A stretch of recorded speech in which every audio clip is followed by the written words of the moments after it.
अपने investment objective के लिए सही फंड का चुनाव। घर में छोटे बच्चे हैं तो कई चीजें सोचनी पड़ती है, कई जरूरी फैसले लेने पड़ते हैं। आज बच्चों को जरूरत है खिलौनों, किताबों, कपड़ों वगैरह वगैरह की, पर कुछ दिन बाद उन्हें जरूरत पड़ेगी अच्छे स्कूल की, हॉबी क्लासेस, स्पोर्ट्स और वर्कशॉप्स की, क्योंकि इन्हीं की मदद से तो उनके दिमाग और व्यक्तित्व का विकास होगा। आप उनके भविष्य को नजरअंदाज नहीं कर सकते। आपको उनकी हायर एजुकेशन और शादी भी तो प्लान करनी है। हाँ, पर ये तो कई तरह के गोल्स और खर्चे हो गए और आपको ये सब याद भी रखना है। और ये तो सिर्फ बच्चों की बात हुई। जिंदगी में अभी और कई तरह के खर्चे और फैसले बाकी हैं। कुछ बड़े फैसले, कुछ छोटे, कुछ बेहद जरूरी खर्चे, कुछ कम जरूरी। वैसे कितना अच्छा होता कि इन सभी समस्याओं का सिर्फ एक ही हल होता, है ना? पर ये इतना आसान नहीं है। दरअसल ये सभी फैसले काफी आसान हो सकते हैं अगर इन्वेस्टर एक आसान सी चीज समझ ले। जिस तरह अलग अलग समय सीमा के अलग अलग फाइनेंशियल गोल्स होते हैं, उसी तरह हर गोल के लिए इन्वेस्टमेंट प्रोडक्ट्स भी अलग होते हैं और उन फाइनेंशियल गोल्स को पाने के लिए सही इन्वेस्टमेंट ऑप्शंस चुनना बहुत जरूरी है। तो इन गोल्स को अलग अलग वर्गों में कैसे बांटा जाए?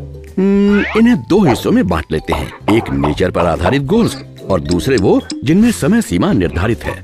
पर रुकिए, ये जान लीजिए कि जिन गोल्स को हम नेचर की श्रेणी में रख रहे हैं वो भी समय सीमा के बंधन से जुड़े हुए हैं। आप बच्चों को कॉलेज जाने की उम्र में खिलौने नहीं दे सकते, वो काम आपको आज ही करना होगा। और उसी तरह आप बहुत कम समय में ढेर सारा धन नहीं जोड़ सकते, उसके लिए लंबे वक्त इंतजार करना ही पड़ेगा। जी हाँ, इसीलिए इन्वेस्टर अपने गोल्स की लिस्ट बनाकर उन्हें क्लासिफाई कर दे तो वो अपने गोल्स को ज्यादा जरूरी, कम जरूरी, आज की जरूरत, कल की जरूरत के हिसाब से बांट सकता है। और इसी तरह गलत इन्वेस्टमेंट ऑप्शंस चुनने की जगह इन्वेस्टर अपने फंड्स पहले इम्पोर्टेंट और अर्जेंट गोल्स में लगाएगा और फिर बाकी चीजों में। ओके, सिनेरियो नंबर 1, आपके दो अहम लाइफ गोल्स देखते हैं। 10 साल में अपना घर और 15 साल बाद बेटे को पढ़ाई के लिए विदेश भेजना। दोनों गोल्स के लिए इन्वेस्टमेंट में स्टेडी ग्रोथ जरूरी है, मतलब ये लॉन्ग टर्म एक्यूमुलेशन गोल्स हैं। ऐसी सिचुएशन में इन्वेस्टर को इक्विटी स्कीम में इन्वेस्ट करने के बारे में सोचना चाहिए, पर उसके लिए खतरा उठाने का दम चाहिए। डाइवर्सिफाइड इक्विटी फंड्स की लिस्ट से कुछ भी चुना जा सकता है। लार्ज, मिड, स्मॉल कैप या फिर सेक्टर फंड्स, सब कुछ उसकी खतरा उठाने की हिम्मत पर निर्भर करता है। इन्वेस्टर चाहे तो लमसम रकम से शुरुआत कर सकता है या फिर सिस्टमैटिक इन्वेस्टमेंट प्लान से, यानी SIP से। ठीक है, दूसरा सिनेरियो देखते हैं। आज आपका लकी डे है। आपने अभी अभी एक गेम शो में 5 करोड़ रुपए जीते हैं। ये आंधी अचानक आई है और आपके पास इसे इन्वेस्ट करने का कोई प्लान नहीं है, तो अब आप क्या करेंगे? अपना पैसा किसी सेविंग्स अकाउंट में रखने की जगह उसे कहाँ इन्वेस्ट करना है ये तय करने तक अगर आप उसे किसी लिक्विड फंड या शॉर्ट टर्म फंड में इन्वेस्ट करेंगे तो आपको बेहद कम रिस्क पर अच्छे खासे रिटर्न्स मिल सकते हैं। अब केस नंबर 3, चलिए आपके रिटायरमेंट के वक्त की तरफ चलते हैं। आपने एक कंपनी में 30 साल काम किया पर आपको पेंशन नहीं मिलने वाली, तो अब आपके पास रेगुलर सेविंग के 75 लाख रुपए हैं और अब आप अपने इन्वेस्टमेंट से रिटायर्ड लाइफ के लिए रेगुलर इनकम कमाना चाहते हैं। इस मामले में इन्वेस्टर अपने इन्वेस्टमेंट को अलग अलग हिस्सों में बांटकर जरूरत के मुताबिक इन्वेस्ट कर सकता है, जैसे शॉर्ट, मीडियम और लॉन्ग टर्म में।